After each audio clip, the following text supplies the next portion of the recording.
Hello everyone, welcome to my channel. My name is Zeng Lu. Today's watercolor demo is a real yard station. What I like about this scenery and subject is this wonderful backlit condition makes all these structures and the buildings into these wonderful silhouette shapes. So I already finished the contour drawings for the painting, and for the purpose of this video, I already speed up with my painting to almost 200%. Let's start straight to the painting process. The first step I will use a big mop brush to wet the papers both front and back.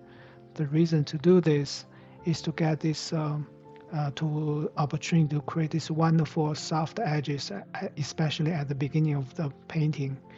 So the first step I will do is for the sky. I will use cobalt blue and a little bit cerulean blue to do the sky. Because I did wet the paper at the beginning, so once I apply the color, you see the wash begin to expand and bloom out. But this is exactly what I wanted for the soft edges.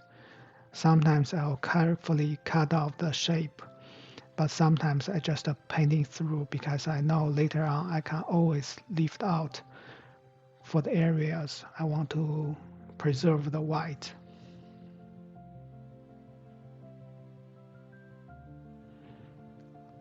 So the sky is almost done. Sometimes I have to tilt my board and apply a little bit force to allow the paint to traveling down and blend it with the rest of the sky.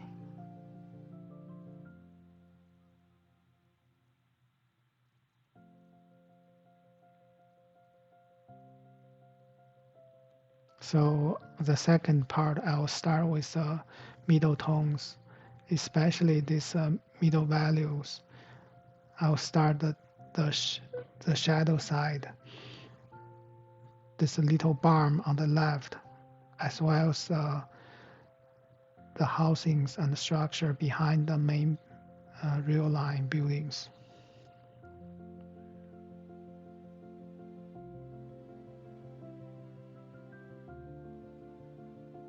I started the main house using the similar value but a little bit lighter tones.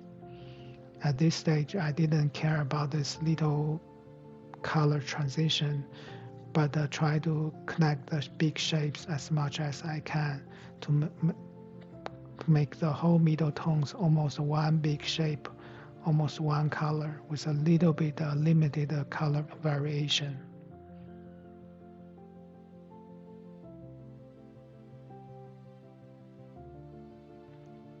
So I started the main house using the similar tone but a little bit stronger in terms of value. But just keep in mind the watercolor will always dry lighter and fade away, so I may need to glaze over this main structure by the end of the painting.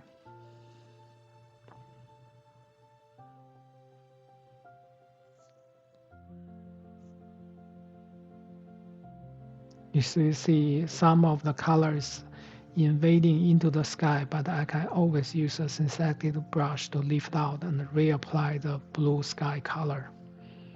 I can only correct this when everything is still wet.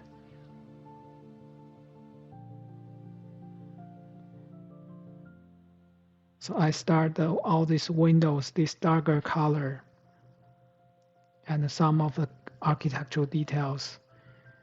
The reason I'm doing this, I want to make this blended and fused into the big shape.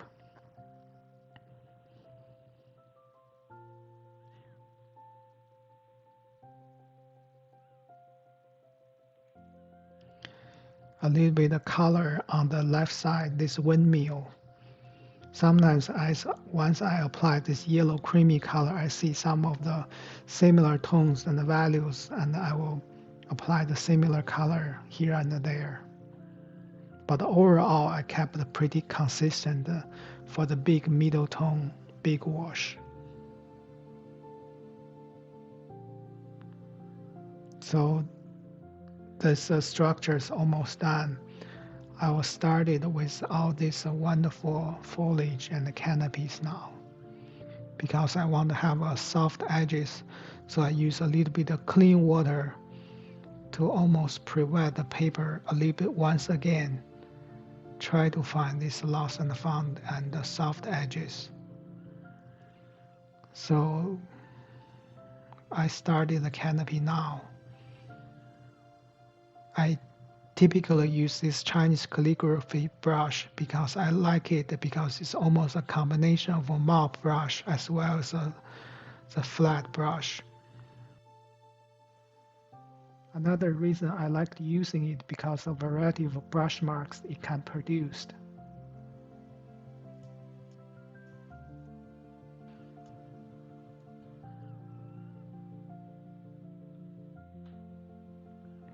I started the darker color or the shade color right away, try to melt into the first initial this canopy wash. So right now everything's still connected.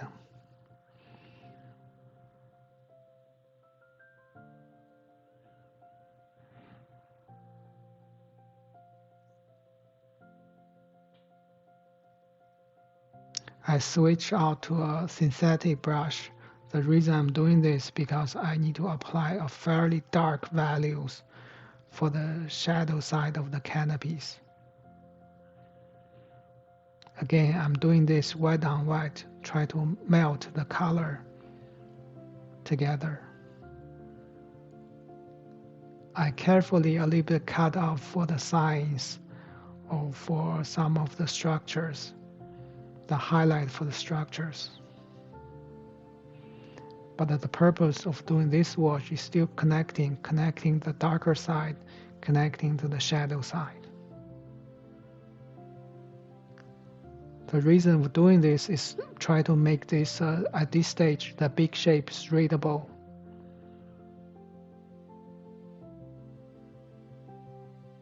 Right now I feel like some of the canopy is still very harsh, so I use the tissues to lift up, make a almost lost and found transition to the sky.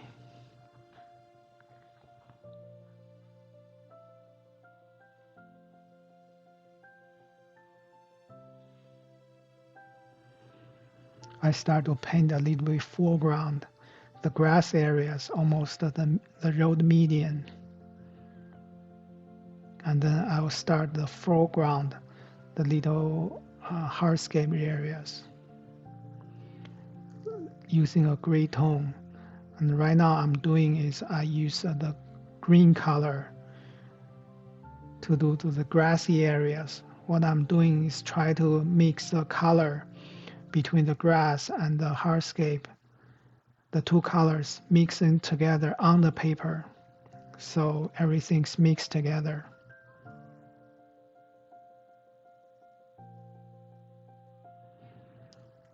And I can also using a synthetic brush by flickering the brushes to have some texture. Some of the texture can end up with these boulders or small or big rocks. That's the quickest way to create some textures in your painting.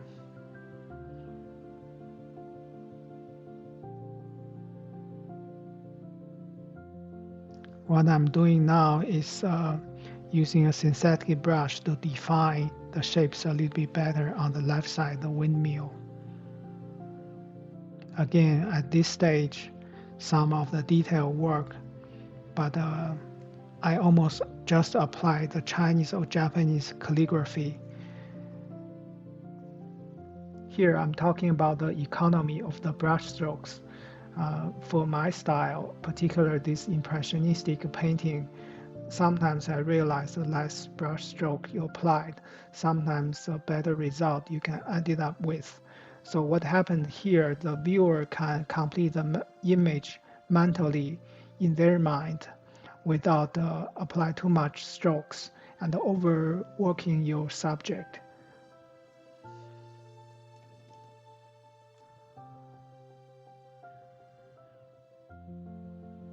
can use a palette knife to lift out some of the highlights, to do these structures, to do these pylons, and the steel structure to support the windmill.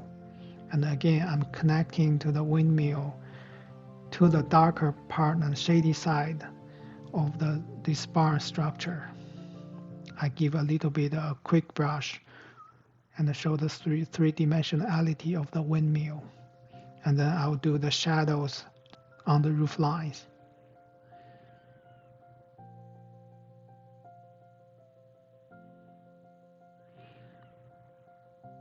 Some of the darker strokes to indicate the depth and the three-dimensionality of the structure.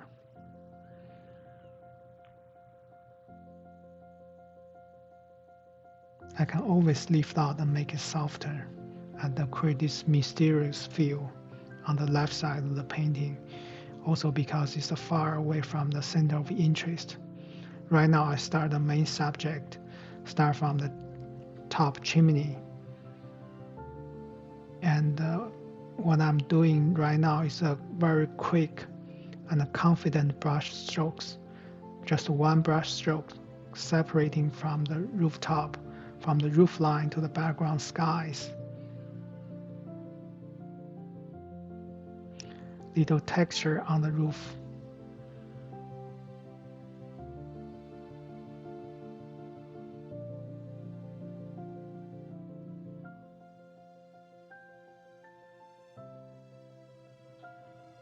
Yeah, it's the time to give a little definition on the background buildings and the structures.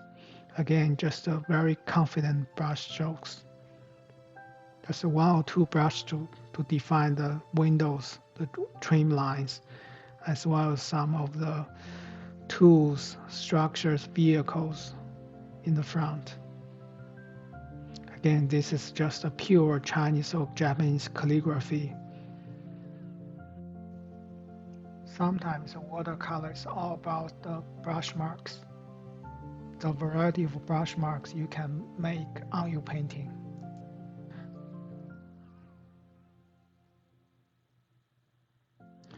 I start wonderful shadows, the cast shadow on the background buildings.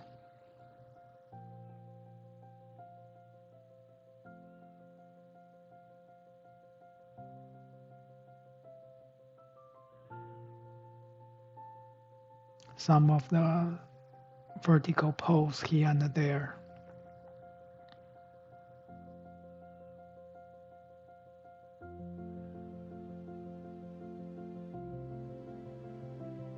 Again, some of the background cannot be overworked, so I move to the main real line structures right now. A little bit dark here and there to define the shadow side.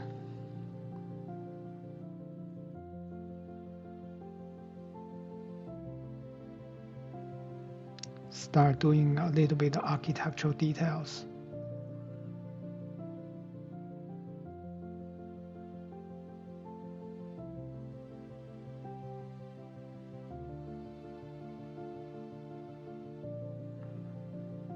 I also applied a white on white in this mini session in the dark zones. So some of the colors still melting together.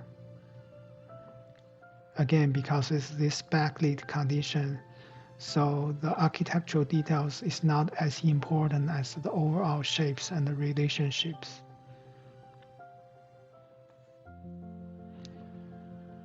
I start these signs. Later on, I'll write some signs and the letters on the signs. I can also use my fingernails to lift out some of the color, give the window some reflections.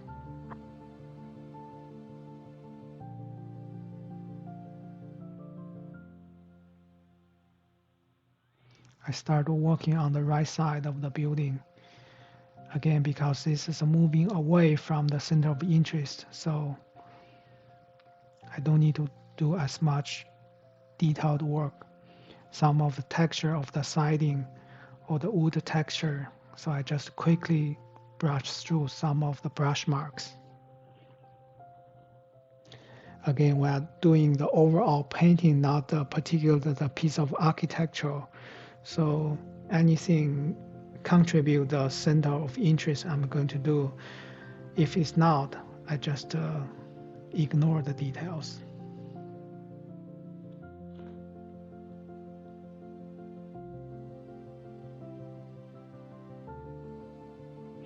I can also use my fingernails to lift out the pose in the front, the wonderful lamp pose.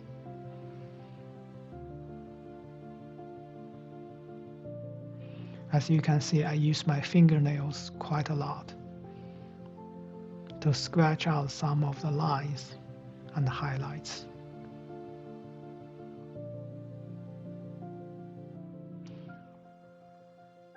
Moving on to the right side of the building, again, this as part of the almost background, so I don't need to pay too much attention, just my own calligraphy. Some of the lines, vertical posts here and there, just to make the whole painting readable. That's the main purpose.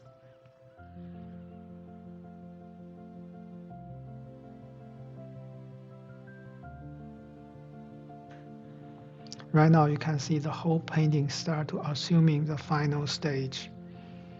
What I need is this important lamp post and the street light post. The reason I'm doing this because right now the painting seems separated by this main house as well as this windmill. So this lamp post really help to pulling these two paintings together.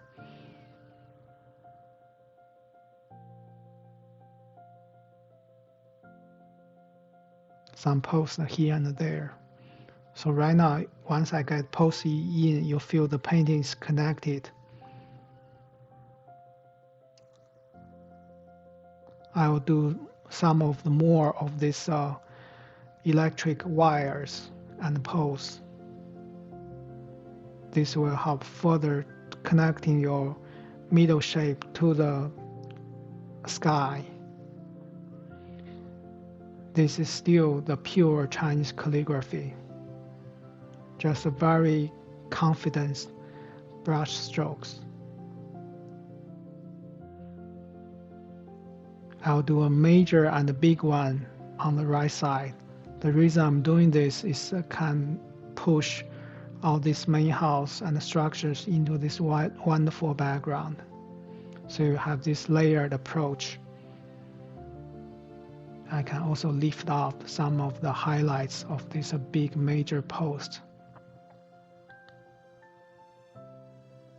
Again, this needs to be done fast and furious, very confident brush strokes.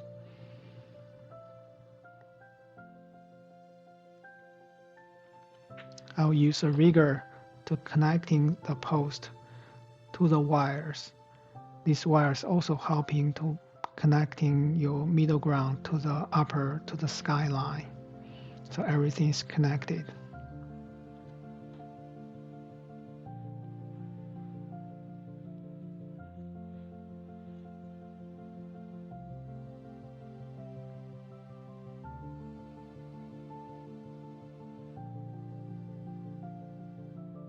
Some of the little details modify the shapes here and there.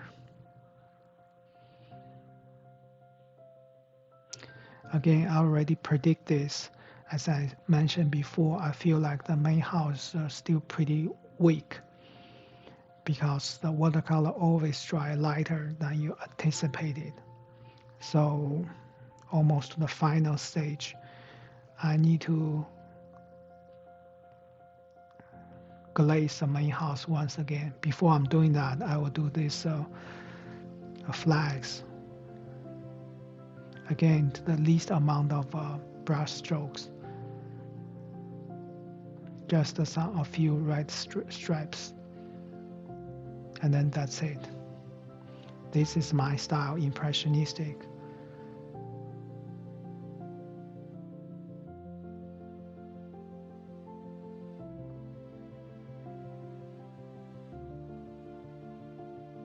So I'll mix up quite a big amount of wash to reglaze this house. The reason I'm doing this is because the wash is drying lighter, also because I want to re-emphasize this backlit condition. So this house needs to be fairly dark. And then you see these lighting effects, this backlit effects. I start with the orange color, that's its mother color, and then I applied a few ultramarine blue because ultramarine blue is a heavier and sentiment based color. So you have a texture, this wonderful texture, and then once it is dry, I quite like it. A little bit connecting the shadows here and there. And then I feel like the main house read much better than before.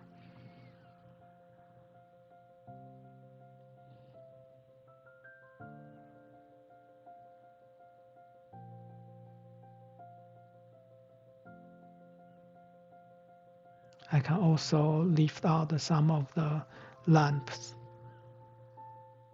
Just using synthetic brush and clean water, I can lift out some of the original painting.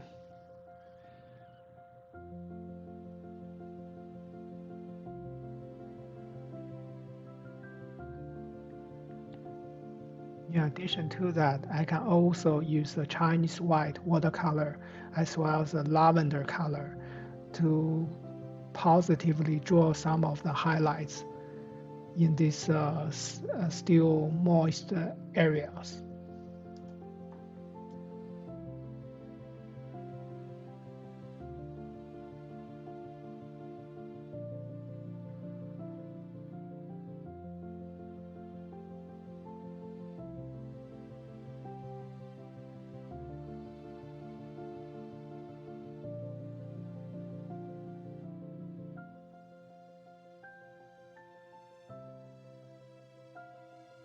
Right now the painting is almost done. I'm just doing a final touch-up.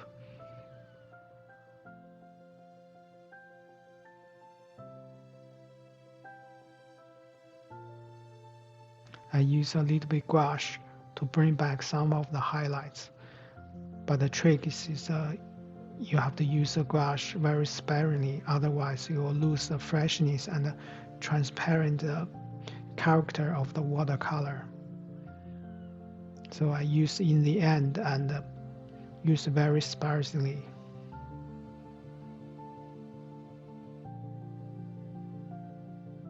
Here's a final finished painting. I hope you enjoyed it. And if you like this video, please subscribe my channel. Thank you very much. See you next time.